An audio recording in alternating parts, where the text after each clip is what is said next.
The first Resistance was one of the premier launch titles for the PS3.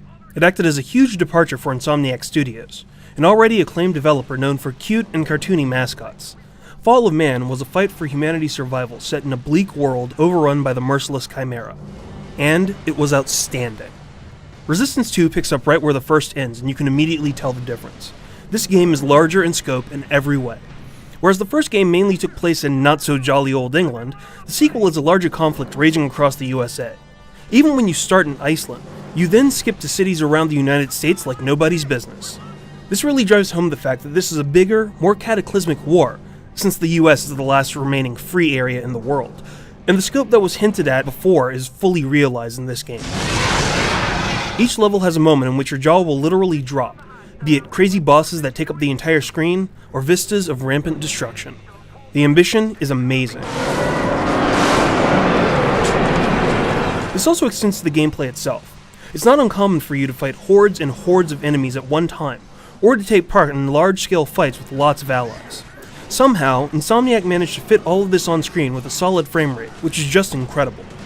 All is not perfect though, because there are some weird technical hitches. Some textures are noticeably low res, there's some screen tearing and pop-in, and there are standard clipping problems. But given the scale of the game, this is understandable.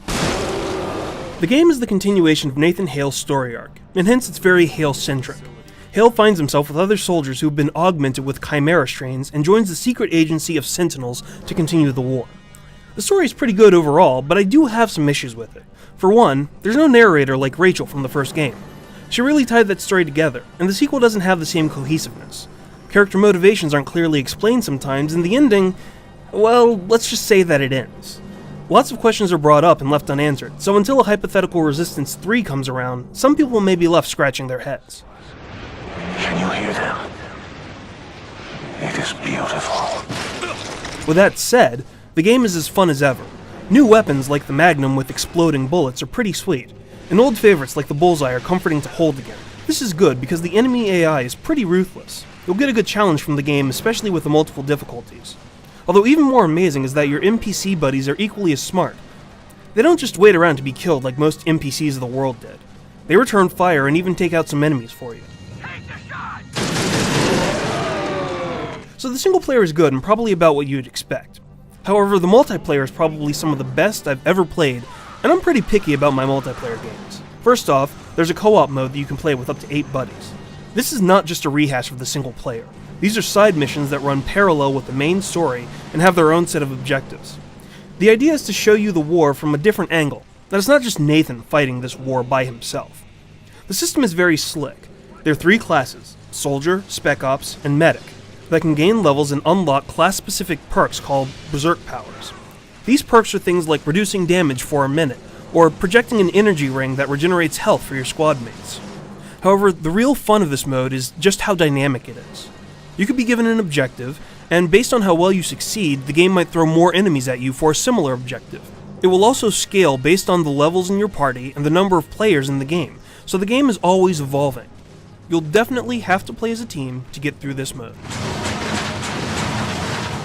There's also a competitive mode that's phenomenal. There's the usual deathmatch and capture the flag modes, but skirmish mode is the one to look for.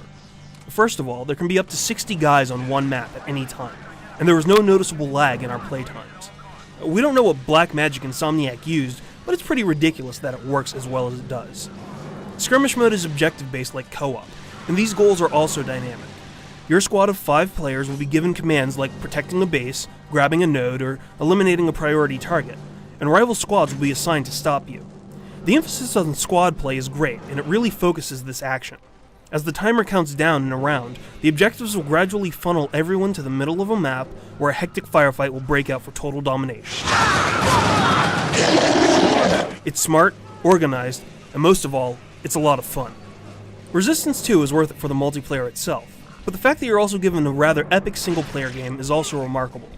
There's tons of replayability, unlockables, and trophies, and it's one of Sony's shining exclusives of the year. It's better than the first Resistance in every way, and whether you're a human or chimera, this is a fight to join.